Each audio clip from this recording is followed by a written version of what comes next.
Canal del Congreso, el canal de la Unión, presenta.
A lo largo de su vida, de un periplo de lucha por la libertad intelectual, por los valores de justicia, de libertad. Pero la libertad es casi como obsesión en él. Y por eso es que se opone a los estados autoritarios, sean de donde sean de izquierda o de derecha, o morales como las iglesias, ¿no? En Paz se centralizó una lucha de las palabras.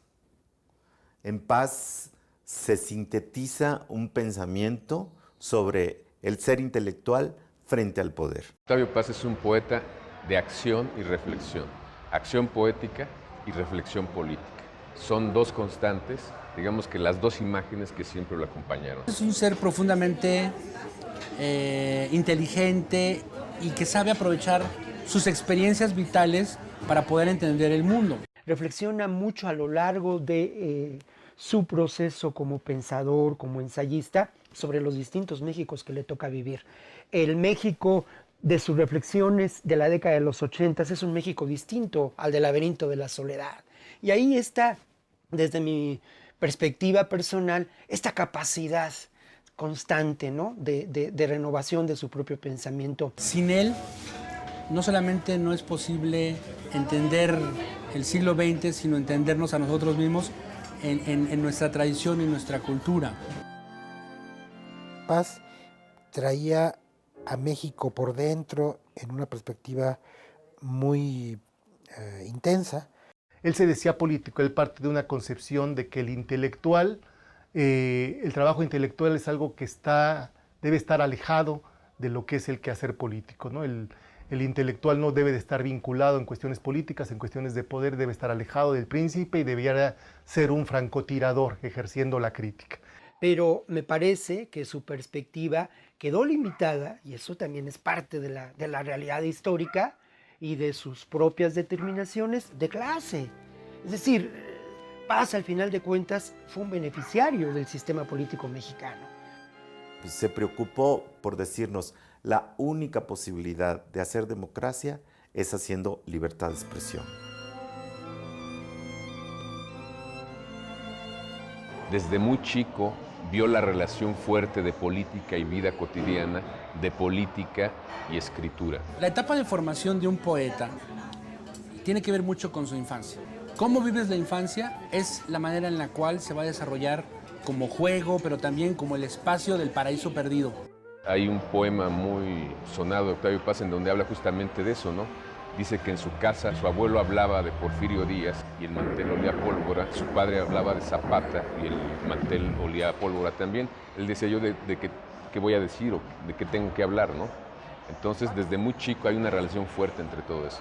Digamos que él cuando está el conflicto armado, él de chico huyendo hacia Estados Unidos en compañía de su madre, ve a los colgados mientras van en el ferrocarril, en los postes de telégrafo, ve a los ahorcados, a los saldos, a los daños colaterales de la revolución.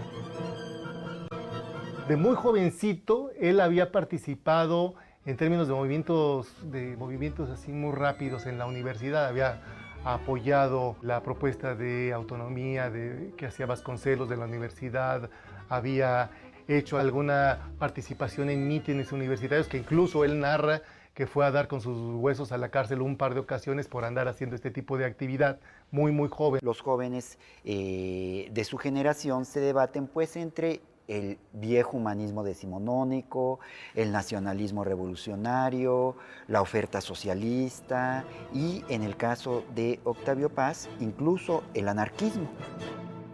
Y le toca vivir todo lo que es la instauración del México posrevolucionario, la instauración del PRI como partido hegemónico con toda la historia previa, ¿no? Toda la historia previa. Entonces, pues es un México que está intentando avanzar hacia la modernidad.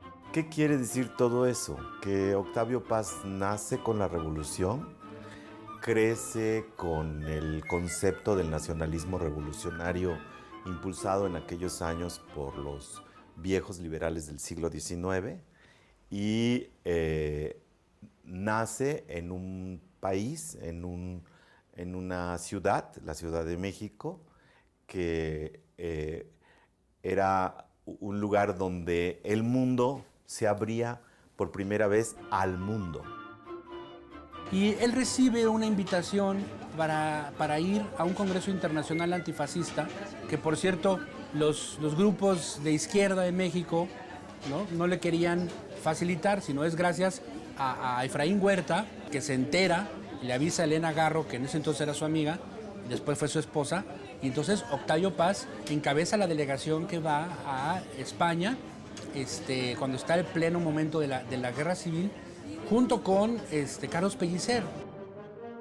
Por un lado, pues para el joven aspirante a escritor que apenas era Paz, apenas había publicado una plaqueta, pues se trata de un bautismo social verdaderamente significativo, porque en efecto conoce a la élite de los escritores, de los artistas progresistas de esa época que se solidarizan con la causa republicana. A diferencia de que lo que había visto con su abuelo y con su padre, que era como a través de los ojos de ellos lo que era el mundo político y la guerra, lo vivió en carne propia. Se encuentra, se enfrenta directamente con todo lo que eran los agentes o la forma de hacer política que tenía la Unión Soviética a través de esos agentes. Él lo ve en vivo, es el momento en el que está viendo las purgas en la Unión Soviética y él recibe esas noticias estando ahí. Entonces fue un conflicto muy, muy fuerte, él yendo a apoyar una causa contra el fascismo, la causa republicana, pero a la vez alimentando de todas estas contradicciones políticas en las que se expresaba la política del momento. Pero también vio cosas que lo marcaron toda su vida, como el hecho de encontrarse una revista, una publicación que hacía el poeta José Bergamín, que se llamaba Cruz y Raya, y era como una lección cultural, pero también moral, una lección política, de hacer cultura o revelar la cultura en medio de la guerra. Eso lo marcó toda su vida. Escribe un poema extraordinario de un soldado muerto en Aragón que dice algo así como: has muerto, camarada, en el ardiente amanecer del mundo. Un poema de juventud, dice él, refleja al Paz convencido de una posición. Ya está ahí la semilla de su rompimiento con el totalitarismo y de su duda hacia los partidos, hacia las ideologías y sobre todo hacia aquellas ideologías que superan a la persona humana, que superan el sentido de compasión, de dignidad, de derecho y de albedrío humano. O sea, Paz va a reivindicar todo este espíritu libertario que se da en ese momento terrible del ataque del fascismo a la República Española.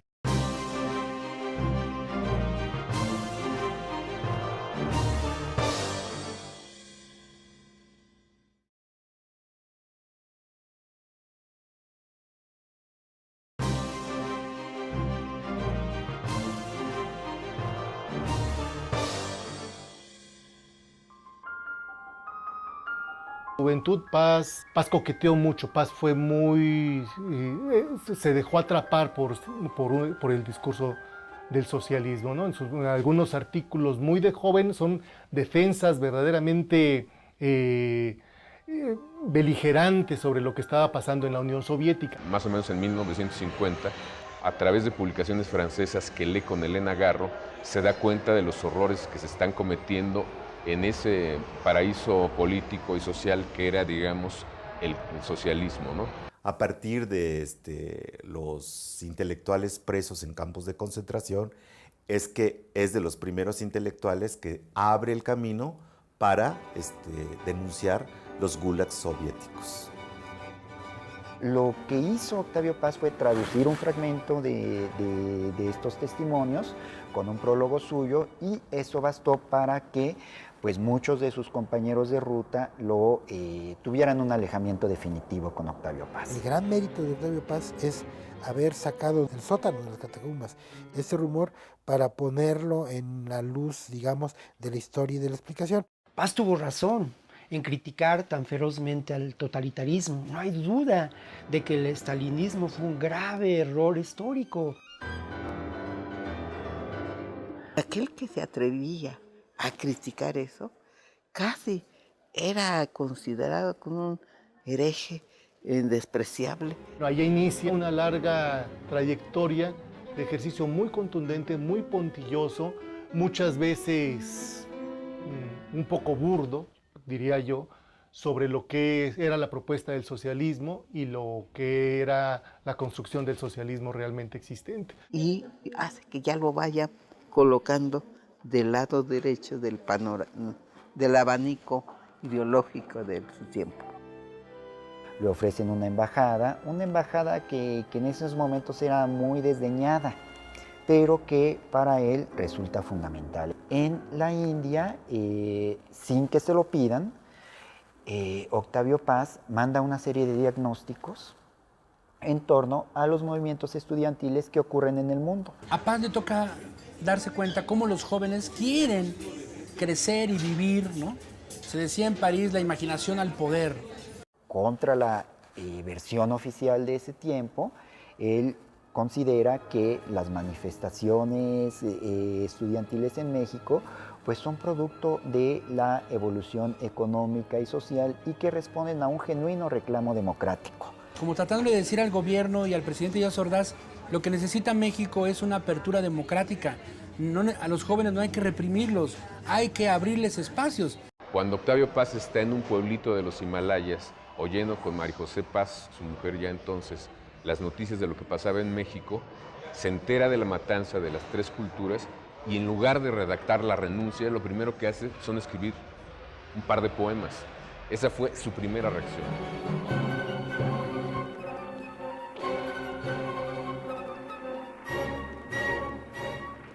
Murieron estudiantes, masacraron el pensamiento universitario.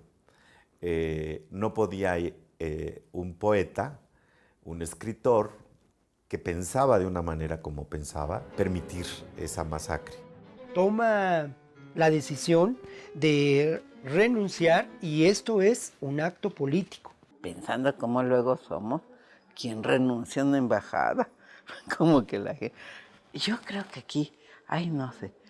Por ejemplo, ya desde ese momento empieza una discusión. No renunció. A él lo renunciaron. O se puso en disponibilidad, tratando de quitarle la fuerza de protesta que el acto tiene. Su renuncia sí es una toma de conciencia, es un gran acto de valentía y de crítica al sistema. Además, el gobierno mexicano, como yo digo, nunca se anda con cuentos, ejerce su represión y todo ello. Entonces, haber hecho eso fue un acto de integridad moral, de acorde con lo que ha venido diciendo a lo largo del tiempo de la justicia, de la libertad, de todo ello. Fue el momento más álgido, más nítido, más limpio, más perfecto en relación a su convicción política. Paz sabía muy bien lo que representaría su renuncia al régimen de Gustavo Díaz Ordaz. No dudó al hacerlo, ¿no? Es sumamente atacado, es sumamente perseguido, es descalificado, vive un exilio de facto durante 3 años. No va a regresar a México hasta algunos años después, cuando ha cambiado el titular de la presidencia de la República. Yo creo que hay una falsa imagen de un Paz, digamos, más de izquierda a partir del 68, porque el renunciar en 1968 a la embajada, a ser embajador de México en la India, crea la expectativa de que va a romper con todo, ¿no? Pero Paz sigue siendo un hombre crítico y a pesar de que rompe, no rompe totalmente con ese mundo. Él cree que hay cosas que se pueden rescatar y reformar. No la vivió muy bien a su regreso de la India y eso hay que entenderlo, ¿no? Porque Octavio Paz, cuando regresa de la India, se establece en México y que tiene estos proyectos culturales donde ya el sistema no lo cobija. Entonces, él tiene que dar cursos, entra al Colegio Nacional. Y toma otra decisión fundamental.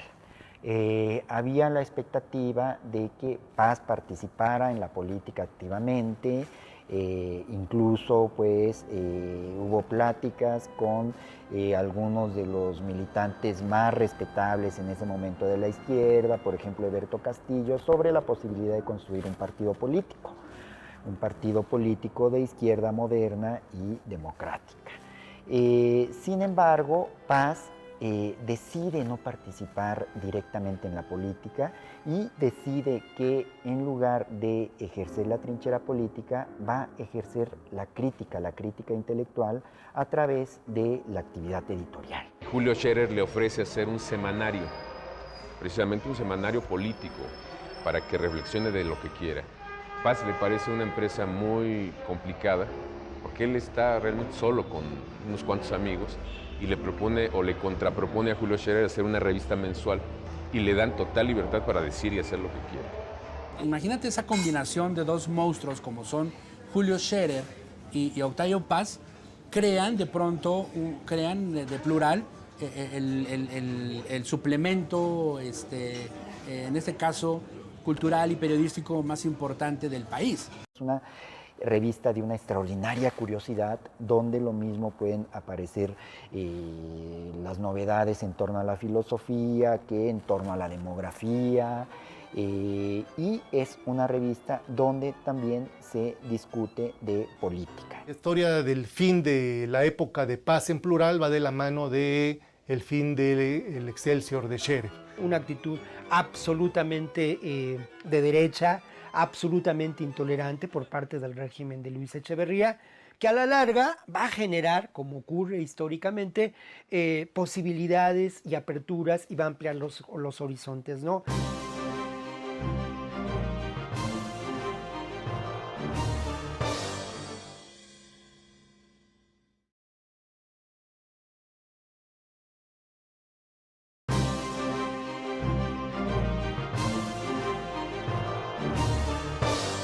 Octavio Paz ya no quería regresar a hacer proyectos culturales después de lo que le ha sucedido en plural, ¿no? Sentir la censura del poder es muy fuerte. Sabe que él está poniendo en riesgo muchas cosas. Pero después es animado por Gabriel Said, que es un poeta, pero también un hombre de empresa, que le diseña a Octavio Paz este proyecto cultural de una nueva revista, ya desde con un concepto independiente totalmente, desde la sociedad civil. Vuelta es la consolidación de un pensamiento abierto a las ideologías, abierto a las estéticas, alejados del compromiso político del intelectual que a fuerza tiene que estar supeditado al Estado, y en vez de eso, el sentido de libertad del intelectual frente al poder. Fue creando estos instrumentos culturales que lo posicionan en ese sentido, vamos a decirlo así, sino como un hombre de derecha, así como el cacique de la cultura, ¿no? Y eso, pues que me perdonen los pacianos, pero finalmente se convirtió en lo que el sistema político finalmente creaba, ¿no? Tenías tú a un cacique de los sindicatos que era Fidel Velázquez, tenías a otros caciques en los distintos sectores corporativos, y en la cultura teníamos a Octavio Paz. fue muy distante con José López Portillo, fue benevolente con Miguel de la Madrid y fue demasiado amable, digamos, con Salinas de Gortari. Su acercamiento al régimen de Salinas de Gortari, acercamiento que yo creo que se plasma muy claramente desde el propio proceso electoral a través del cual llegó Salinas de Gortari. Era la primera vez que el partido del gobierno, el PRI gobierno que se le denominaba, parecía haber sido derrotado en las urnas. Se derramó muchísima tinta y uno de los que participaron activamente fue Octavio Paz. Creo que actuó en consecuencia de la forma de vida que en ese entonces él llevaba. Ya para ese entonces Vuelta se había convertido en una empresa cultural y por supuesto que hablar de libre mercado, libre empresa, para la visión de Octavio Paz era algo que tenía mucho sentido, como para muchos otros empresarios, ¿no? Yo creo que no fue consecuente con su posición y su verbo teórico, ¿no? La idea de que en una democracia lo fundamental es la vida electoral y que dentro de la vida electoral gana quien haya tenido más votos. Paz renuncia a esa posición y acaba haciendo aseveraciones al estilo de que pues más vale que haya ganado, que digan que haya ganado el que dicen que ganó, porque si de verdad hubiera ganado el que tuvo más votos, este país, quién sabe, se conduciría al precipicio. Creo que es una etapa, ¿cómo podríamos llamarla? Triste en la madurez de don Octavio. Tendríamos que aceptar que don Octavio probablemente, no digo que sea real, se equivocó. O tendríamos que decir que Octavio Paz sí le creyó a Salinas de Gortari, lo que después vimos que no fue tan extraordinariamente bueno para el país y sobre todo para los más de la mitad de los millones de mexicanos pobres en este país. Pero se le olvida a la gente que Octavio Paz estuvo contra Salinas, por ejemplo, cuando el encuentro de escritores de la revista Nexos. A la gente se le olvida eso. Y se le olvida que la revista Vuelta hizo su coloquio con la iniciativa privada, no con el Estado, que es algo que sí hizo la revista Nexos. Octavio Paz organiza un encuentro que es el encuentro Vuelta, frente o para razonar todo lo que está pasando con los regímenes socialistas. Y otro grupo de escritores, en donde se encuentran Carlos Fuentes y Héctor Aguilar Camín, deciden hacer también lo mismo, razonar sobre cosas parecidas, pero desde otro punto de vista, y eso es muy válido. Lo que no le gustó a él y no le gustó al grupo de intelectuales que estaban con él es que eso lo financió la UNAM, que es una institución pública, y también fue apoyado por otra institución pública que era el Conaculta de Víctor Flores Soler. Entonces dijeron que no era posible que con dinero público se estuviera financiando un proyecto político. Y después hay un giro, ¿no? Y entonces Octavio Paz golpea la mesa y entonces se nombra a Rafael Tobar de Teresa, en Conaculta, ¿no? Había también una disputa por el mercado, la hegemonía y la legitimidad intelectual. Danske poeten och essayisten Octavio Paz.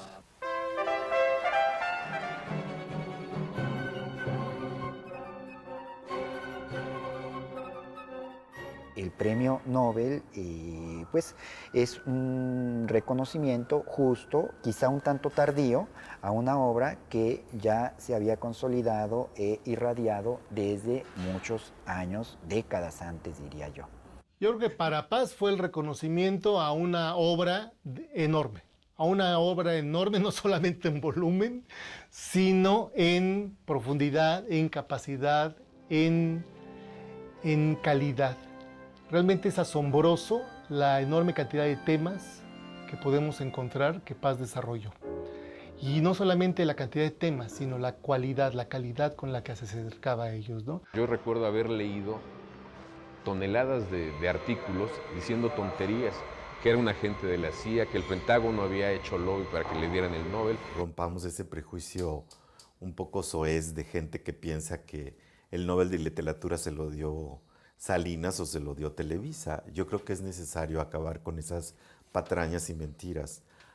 Paz comprendió muy bien que la fuerza de la palabra es transformadora. O sea, y al comprender esta realidad de que la fuerza de la palabra es transformadora, ejerció su vocación de poeta y su vocación de pensador con esta convicción. Habría que señalar que Octavio Paz ganó todos los premios internacionales del mundo. Sin embargo, los mexicanos seguimos en deuda con don Octavio, porque los mexicanos no hemos leído en libertad, sin ideología de por medio, a la poesía de don Octavio. Paz termina su vida recuperando mucho de los temas, de las reflexiones, de las preocupaciones, de las inquietudes con las que había iniciado. Es bien muy interesante hacer ese análisis, ¿no? Los temas, al final los recupera. Paz fue un hombre de su tiempo, con todas sus contradicciones, con todos sus valores y con todos sus errores políticos. Paz siempre habló de estar lejos del poder y de estar lejos del príncipe, de los reyes. Y lamentablemente Paz, al final del camino, encontró cobijo en los poderes fácticos de este país, ¿no?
Canal del Congreso, el canal de la Unión, presentó.